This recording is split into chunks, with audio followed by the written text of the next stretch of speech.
Hello అందరికీ నమస్కారం. Welcome to our channel. రావణ్ని 3 రోజుల క్రితం అరెస్ట్ చేశారు. ఒక కేసులో బెయిల్ వచ్చింది, మళ్ళీ అరెస్ట్ చేశారు. మళ్ళీ ఇంకో కేసులో బెయిల్ వచ్చింది, మళ్ళీ అరెస్ట్ చేశారు.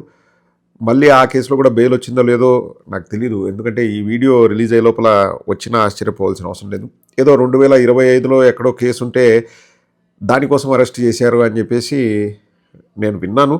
అంటే 2025లో కేసు ఉంటే అప్పుడే అరెస్ట్ చేయకుండా ఇప్పుడు ఎందుకు చేశారు అన్నది ఒక ప్రశ్న అయితే, ఇక్కడ ప్రధానంగా రాష్ట్ర ప్రజలందరికీ విచిత్రంగా అనిపించేది ఏంటంటే, ఇప్పుడు ఈ సంఘటన వల్ల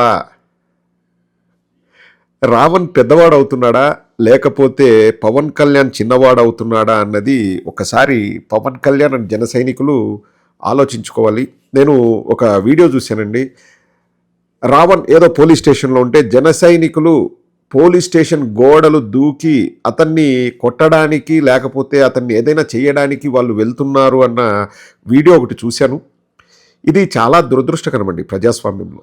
ఇప్పుడు పవన్ కళ్యాణ్ గారు మొన్న ఏదో ప్రెస్ మీట్ పెట్టి టాస్క్ ఫోర్స్ ఏర్పాటు చేస్తున్నాం సోషల్ మీడియాని కట్టడి చేయడానికి అది ఇది అంటున్నారు.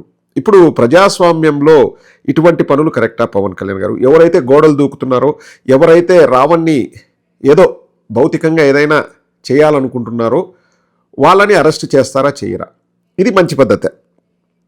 మిమ్మల్ని అడుగుతున్నాను పవన్ కళ్యాణ్ గారు, మీరు అన్నీ ఒక పక్కేమో నేను మంచి మాటలు చెప్తాను, నేను ఇట్లుంటాను అట్లుంటాను, నేను చట్టాన్ని న్యాయాన్ని గౌరవిస్తాను, నేను రాజ్యాంగాన్ని గౌరవిస్తాను, అసలు right to speech is not right to abuse అని చెప్పేసి, లేకపోతే freedom of speech is not to abuse అని చెప్పేసి ఇవన్నీ మాట్లాడుతున్నారు, అన్నీ బాగున్నాయి. కానీ రియాలిటీకి వచ్చే లోపల అసలు అంటే అధికారం ఉంది, మాకు అధికారం ఉంది, మీరు అధికారంలో లేకపోతే జన సైనికులు అట్లా గోడ దూకి అసలు రావణ్ కోసం వెళ్ళేవాళ్ళు. అసలు first of all Ravan arrest అయ్యేవాడా?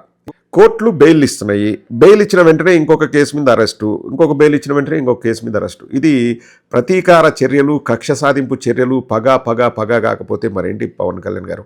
ఒకసారి మీరే ఆలోచించండి. రావణ్ని పెద్దవాళ్ళని చేస్తున్నారా లేకపోతే మీ అంతకు మీరే చిన్నవాళ్ళు అయిపోతున్నారా ప్రజల దృష్టిలో? ఇప్పుడు ఏదో మీటింగ్ పెట్టుకున్నారు, ఏదో మాట్లాడారు, అది తప్పు అని మీకు అనిపిస్తే చట్ట ప్రకారం తప్పు అయితే ఏం చేయాలి?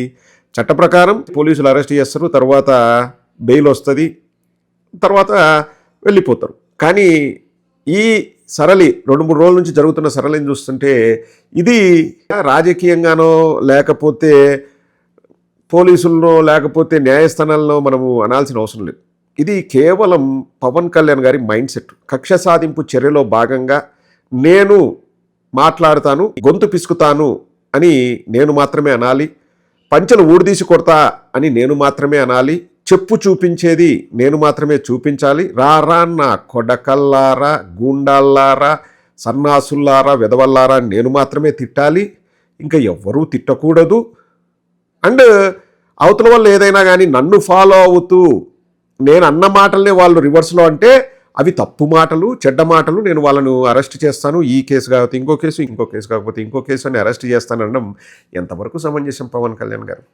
ఇది అప్రజాస్వామికం, చాలా తప్పు. పవన్ కళ్యాణ్ గారు మీరు చేసేది చాలా తప్పు. ఇది మీరు ఈరోజు మీరు పవర్ ఉంది కదా అని సంకలు గుద్దుకుంటున్నారేమో. రాష్ట్ర ప్రజల దృష్టిలో చీప్ అయిపోతారు. ఇప్పుడు విమర్శలు ప్రతి విమర్శలు అందరూ చేస్తున్నారు. నేను ట్విట్టర్లో మెసేజ్ పెడితే ఒకడు కింద కామెంట్ పెడుతున్నాడు, వాళ్ళ ఇంట్లో వాళ్ళనంటే ఊరుకుంటాడా? ఎవరో ఏదో పవన్ కళ్యాణ్ అన్నారు కాబట్టి దానికి కౌంటర్గా అతను మాట్లాడాడు అంటే మరి నీకు ఆ రోజు చట్టము న్యాయము నీకు గుర్తులేదా? ఆ రోజు నువ్వు ఏం చేయాలి? ఈరోజు రావణ్ని అరెస్ట్ చేసేటే ఆ రోజు నువ్వు కంప్లైంట్ ఇచ్చి నిన్ను ఎవరైనా ఏదైనా మాట్లాడింటే వాళ్ళని అరెస్ట్ చేయించాలి నువ్వు. కానీ ఆ రోజు నువ్వు చెప్పు చూపించి నా సహనం మీరు పరీక్షిస్తున్నారు, నేను సహనం కోల్పోతే మనిషిని కాదు, తొక్కి నారదీస్తా, గొంతు బిసుకుతా, చంపుతా, రారా నా కొడకల్లారా అని మీరు మాట్లాడడం ఎంతవరకు కరెక్ట్?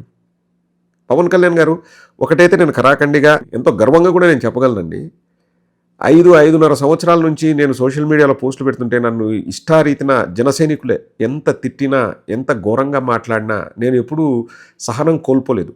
ఎందుకంటే కోల్పోయేది సహనం కాదు, వ్యక్తిత్వం. Character is lost, everything is lost. ఆ వ్యక్తిత్వాన్ని కోల్పోకూడదు అని చెప్పేసి మేము కూడా సంయమనం పాటిస్తూ వాళ్ళు ఎంత మమ్మల్ని తిట్టినా నేను ఏ రోజు కూడా ఒక మాట కూడా అనలేదు. నేను మీకంటే చాలా గొప్పవాడిని ఈ విషయంలో పవన్ కళ్యాణ్ గారు.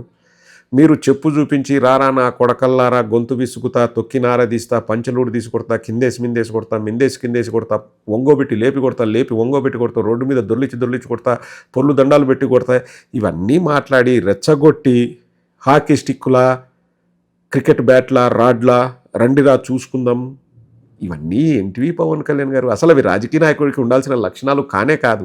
ఇటువంటి దారుణమైన సంస్కృతికి తెరలేపిందే మీరు. పవన్ కళ్యాణ్ గారు ఒకసారి ఆలోచించండి. నేను ఎక్కడ కూడా ఇది మిమ్మల్ని వ్యక్తిగతంగా దూషించాలని నాకు లేదు. వ్యక్తిగతంగా నాకేం మీరంటే చెడ్డవాళ్ళన్న అభిప్రాయం నాకు వ్యక్తిగతంగా లేదు. కానీ రాజకీయంగా మీరు చేసినవి చాలా దారుణంగా ఉన్నాయి. నేను ఒకప్పుడు మీ ఫ్యాన్నే, ఇది చాలాసార్లు చెప్పాను. సినిమాలలో ఎందుకంటే అన్ని మంచి క్యారెక్టర్లు వేస్తారు కదా మీరు. సినిమాలలో మీరు ఎప్పుడు విలన్ చేయలే, అన్ని హీరో క్యారెక్టర్లు వేసారు. కానీ నిజ జీవితంలో ఈ విలన్ క్యారెక్టర్లు దేనికి పవన్ కళ్యాణ్ గారు? మీరు ఒకసారి ఆలోచించండి.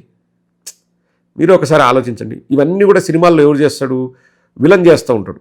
అంటే వాడు అధికారాన్నో లేకపోతే వాడి దగ్గర ఉన్న డబ్బుల్లో వాడుకొని ఏదైనా చేసేదేవుడు. సినిమాలు కూడా మీరే ఆలోచన చేయండి. పవన్ కళ్యాణ్ గారు సినిమాల్లో కూడా సింపతి హీరోకి రావాలంటే ఏం చేస్తారు? ఫస్ట్ హీరోని కొడతారు, హీరోని ఇబ్బంది పెడతారు, హీరో కుటుంబాన్ని ఇబ్బంది పెడతారు, హీరో చెల్లినో అక్కనో ఇబ్బంది పెడతారు. ఇవన్నీ చేస్తా పోతే లాస్ట్లో హీరో కక్ష తీర్చుకుంటాడు. అంటే విలన్లను కొడతాడు. అంతే కదండి. ఇప్పుడు మీరు చేసేది ఎట్టుంది? ఒక విలను తనకున్న పవర్ని అధికారాన్ని డబ్బుని ఉపయోగించి ఒక సామాన్యుడిని కొడతనట్టుంది. ఇప్పుడు ఈ కథలో మీరు హీరో అవుతారా? మీరే చెప్పండి. పవన్ కళ్యాణ్ గారిని అడుగుతున్నా, మీరు హీరో అవుతారా? అందరూ ఏమంటారు? పవన్ కళ్యాణ్ దగ్గర పవర్ ఉంది కాబట్టి విచ్చలవిడిగా దాన్ని దుర్వినియోగం చేస్తున్నాడు అనుకుంటారు. అంతే తప్ప పవన్ కళ్యాణ్ చూసారా, లోపల పెట్టిస్తున్నాడు చూసారా? పవన్ కళ్యాణ్ తిడతాడు, కానీ అటువంటి తిట్లే ఆపోజిట్ వాళ్ళు తిడితే పవన్ కళ్యాణ్ తట్టుకోలేడు. Pawan Kalyan hero hero hero అని ఎవరైనా పొగుడుతారా? ఒకసారి మీరే ఆలోచించండి పవన్ కళ్యాణ్ గారు. ఇది మళ్ళీ మీరు దూషణ అని మాత్రం అనుకోకండి. ఇది విమర్శ కూడా కాదు, ప్రజాభిప్రాయాన్ని గౌరవించకపోతే ఇంకా మీకు అధికారం ఉండేది 3 ఏళ్ళే. అది గుర్తుపెట్టుకోండి. 30 ఏళ్ళు మీరు అధికారం ఉంటుందని మీరు అనుకుంటున్నారు, కానీ ప్రజలకు మొత్తం తెలిసిపోతుంది. మీకు అధికారాన్ని ఇస్తే ఎట్లా దుర్వినియోగం చేస్తున్నారో మొత్తం ప్రజలందరికీ తెలిసిపోతుంది. సాయికృష్ణ విషయం అడిగితే మాత్రం నేను హోమ్ మినిస్టర్ను కాదంటారు. పిల్లలు మాయమైతే ఒక మాట ఉండదు. మీ ఎమ్మెల్యే ఒక మహిళను మానభంగం చేసి 5 సార్లు అబార్షన్ చేస్తే ఏం రెస్పాన్స్ లేదు. అతని మీద కేసు లేదు, అతని జైల్లో పెట్టడం లేదు, ఏమీ లేదు, ఏమీ ఉండదు. మాజీ ముఖ్యమంత్రిని మీ ఎమ్మెల్యే ఆ నా కొడుకు ఈ నా కొడుకు అని తిడితే అతని మీద చర్యలు ఉండవు. పైగా మాకు పంతం నానాజీ ఉన్నాడు అని చెప్పేసి మీరు గొప్పగా మాట్లాడతారు. ఒక సామాన్యుడి పైన, ఒక యూట్యూబర్ పైన ఇంతగా మీరు అరెస్టులు చేయడం, మీ వాళ్ళు గోడలు దుంకిపోయి కొట్టాలని చూడడం, ఇదంతా ప్రజాస్వామ్యమా పవన్ కళ్యాణ్ గారు? నాకు బాధ అనిపించేది ఏంటంటే, మీకు పవర్ ఉంది, మీరు ఇష్టారీతిన మీరు చేయగలరు, మీరంతటి సమర్థులు, మీరు చెప్తే పోలీసు వాళ్ళు వింటారు. కానీ మనం ప్రజాస్వామ్యాన్ని గౌరవించాలన్న కనీస ఇంగిత జ్ఞానం లేకపోతే రాజకీయాలు దేనికి చేయడం అండి? నాకు బాధ అనిపించేది అక్కడ. మీరు సినిమాల్లో హీరోగా ఉన్నారు, మీకంటూ ఒక ఫ్యాన్ బేస్ ఉంది, చరిష్మా ఉంది, దాన్ని సక్రమంగా ఉపయోగించుకోవాలి. కానీ ఇంత దారుణంగా నా పవన్ కళ్యాణ్ గారు ఒకసారి ఆలోచించండి ప్లీజ్. మళ్ళీ చెప్పి ముగిస్తాను. రావణ్ పెద్దోడు అవుతున్నాడా ఈ ఇన్సిడెంట్ వల్ల? మీరు చిన్నోళ్ళు అవుతున్నారా? మీరే ఊహించేసుకోండి. పవన్ కళ్యాణ్ గారు మాకు సమాధానం చెప్పాల్సిన అవసరం లేదు. ఒకసారి కళ్ళు మూసుకొని మీరే ఆలోచించుకోండి. రావణ్కు పోయేదేం లేదు. మీరు సర్వం కోల్పోతున్నారు, రాజకీయంగా సర్వం కోల్పోతున్నారు. మీ క్యారెక్టర్ దెబ్బతింటుంది, మీ క్రెడిబిలిటీ దెబ్బతింటుంది. ఒకసారి ఆలోచించుకోండి పవన్ కళ్యాణ్ గారు. ఇది కూడా మేము తీసుకోము, నాకు ఇది కూడా కోపం వస్తుందంటే ఇంకా మిమ్మల్ని కాపాడే వాళ్ళు ఎవరు లేరు రాజకీయంగా. ఇంకా అది మీ ఇష్టం.